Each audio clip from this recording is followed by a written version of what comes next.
This is £1 British, more commonly known as a quid. Console games have always cost between 40 to 60 quid right back from the 8 and 16-bit cartridge days depending on the title.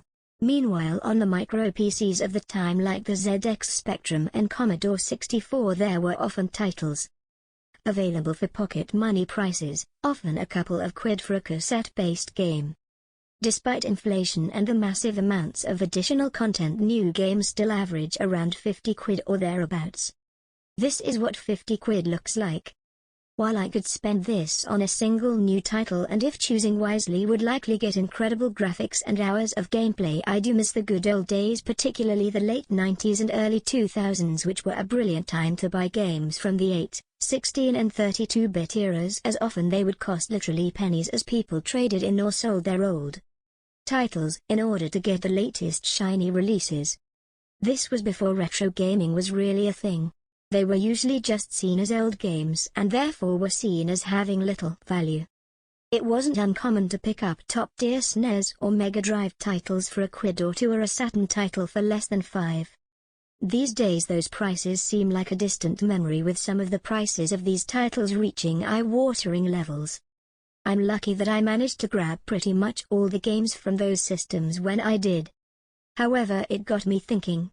They were seen as old games, so of lesser value, but in reality they were only a generation or two old, and a good game is a good game regardless of age. Secondly, gaming is often accused of being really expensive, and while this is true if you always buy the latest games on day or release or are seeking out the expensive elusive games of yesteryear, I think that actually you can get an awful amount of quality gaming for literal pennies still if you are prepared to play some older titles. Game prices seem to be made up of a combination of desirability and scarcity. Some games are genuinely hard to get hold of due to low print runs etc., and this can drive the price up. However, some of the rarest games are also some of the cheapest. Likewise, if a game was massively popular it can often be picked up cheap. Simple economics of availability, although some still hold their price despite there being millions of copies out there. First-party Nintendo games tend to hold their price. For example, this is what Sonic looks like. He'll be featured in the videos.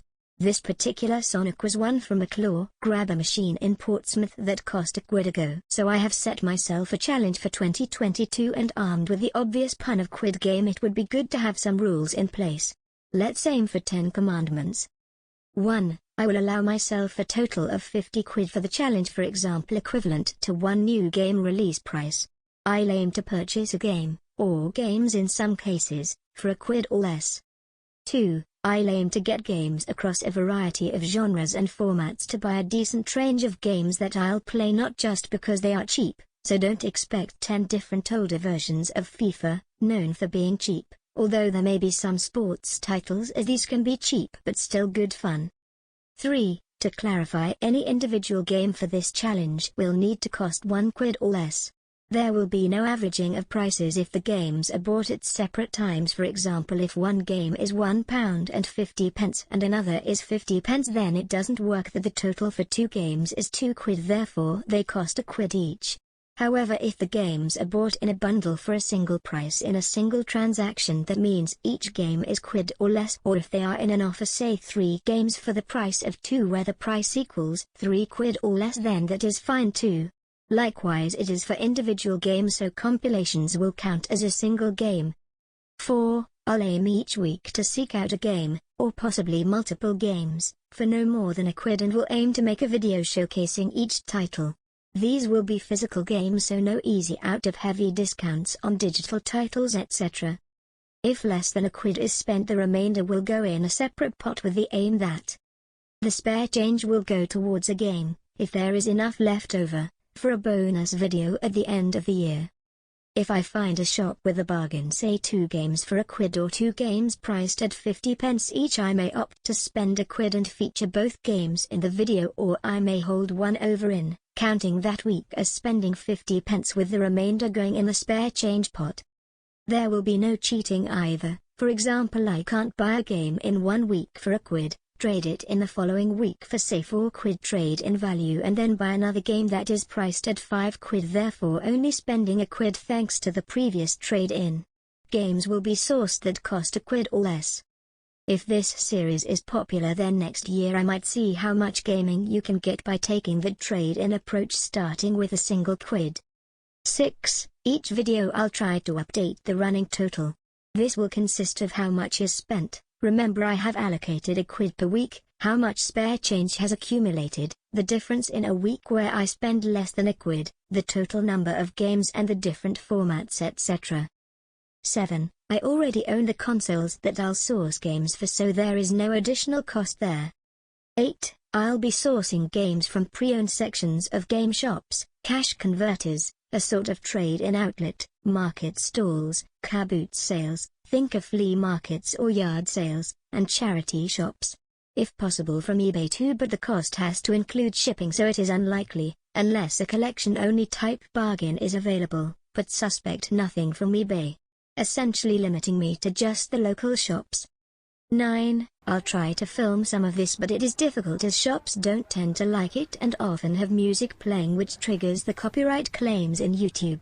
If possible I'll try though. Otherwise, where possible, I'll show the price on the website or on a price tag or on a receipt or something. 10. I'll likely think of something else, so I'll reserve this one in case I think of something. Think of it like Directive 4. I'll be aiming to do this alongside my usual, regular content, although summer is always a super busy time for me, so this will be sporadic at best. However, the aim will be to have a year's worth of content. I'm hoping this may introduce me to some games I'd have otherwise not tried but take a punt on due to the low price, a bit like back in the pre-internet days when you could only go on screenshots and magazine reviews, for better or worse. It will be a challenge but hopefully fun. The aim will be to see just how much gaming 50 quid can actually get you in 2022. Why not try something similar yourself, or if you don't fancy it then hopefully you'll join me and enjoy this ultimately pointless challenge.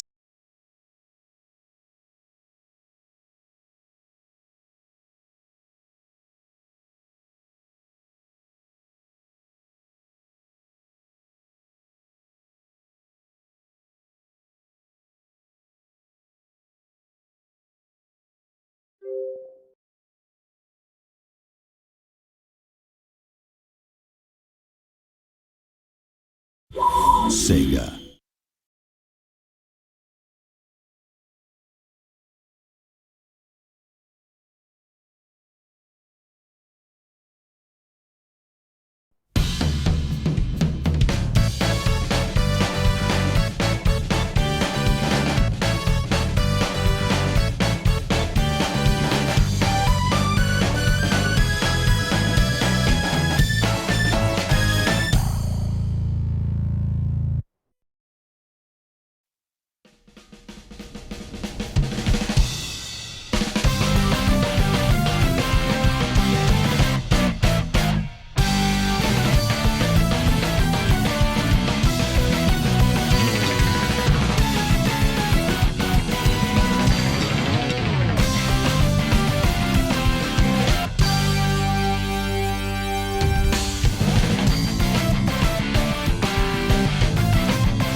button is pressed.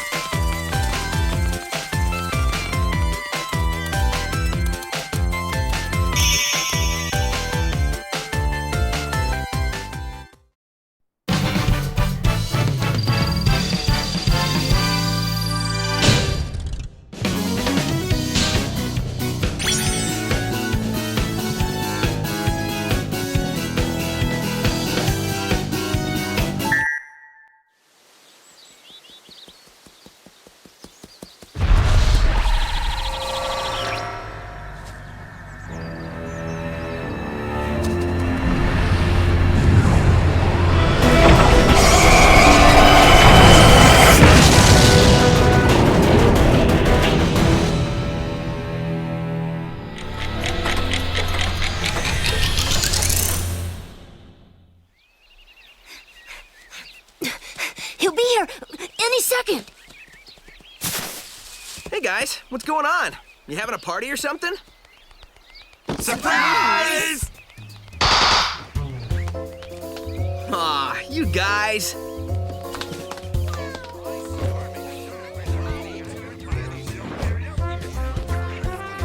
It's kind of impossible to surprise you.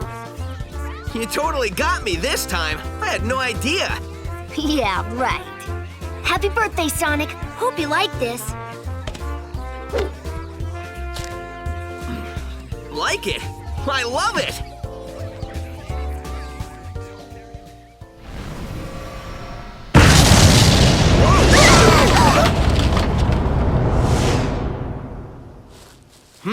What? Sonic, what's that? What's it doing?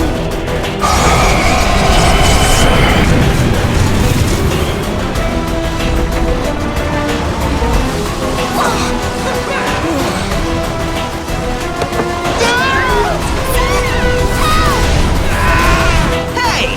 Not cool!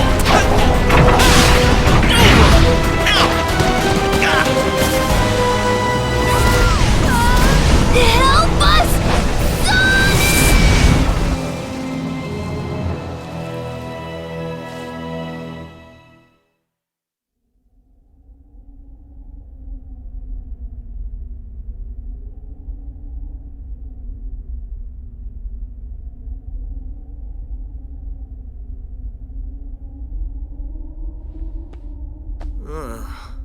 Where am I?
Press the A button on the jump to launch a homing attack that zeroes in on enemies.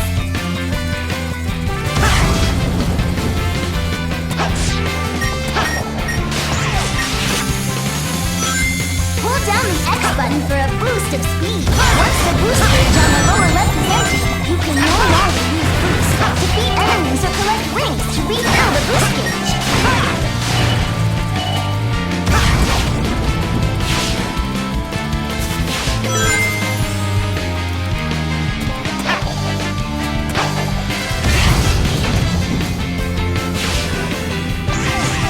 Press the B button to slide under obstacles.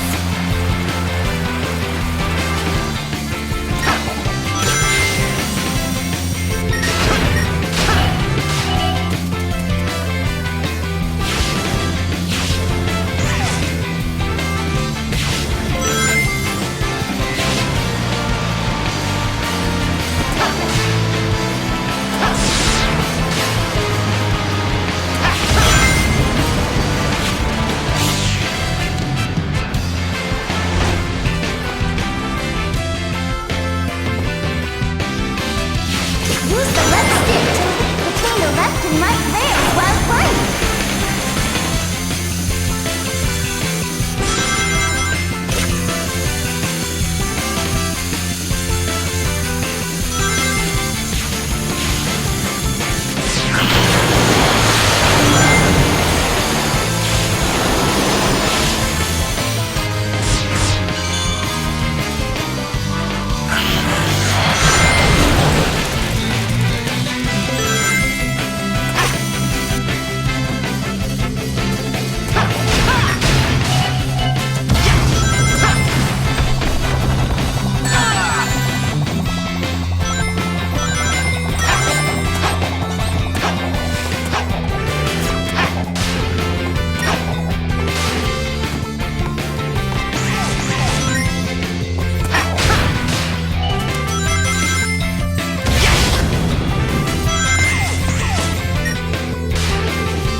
Thanks, Sonic. I thought I was dead, floating without a body in a black limbo.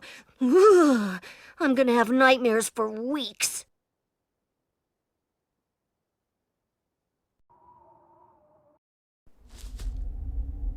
Is it me, or is that place we were just in awfully familiar? Not to me, but this place looks like something sucked all the life and color out of it. Totally strange. No stranger than rescuing genies in magic books or saving aliens in an interstellar amusement park. I'm more concerned about finding our friends. Hey, Sonic, I saw something over there in the distance. Like buildings, but they look weird. That might be a good place to check out. I'll be back soon.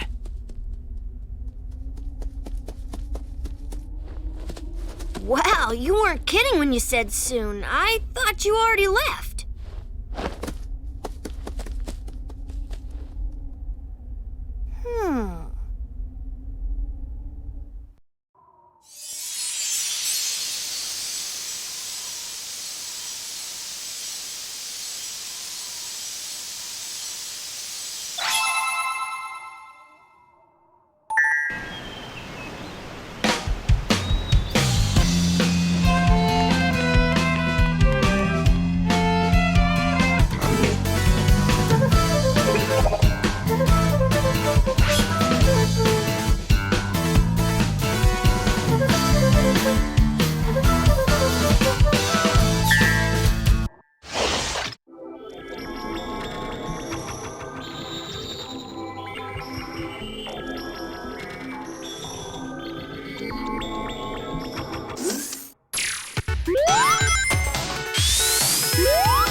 pushing them while boosting.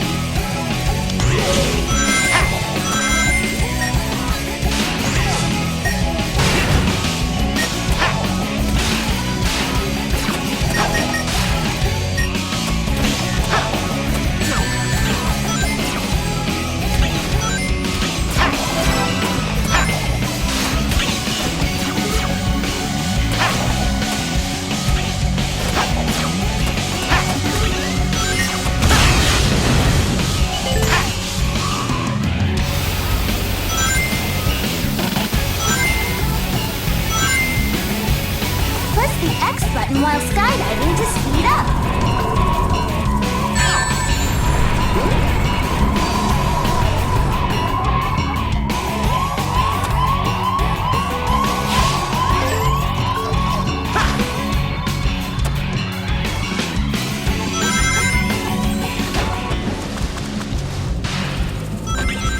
You'll drown if you stay underwater for too long. Keep an eye on the time while you're down there.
This chemical plant feels familiar. I'd never forget a smell like this. And that pink water makes me really nervous for some reason. You're right, Tails. This place is giving me deja vu all over again.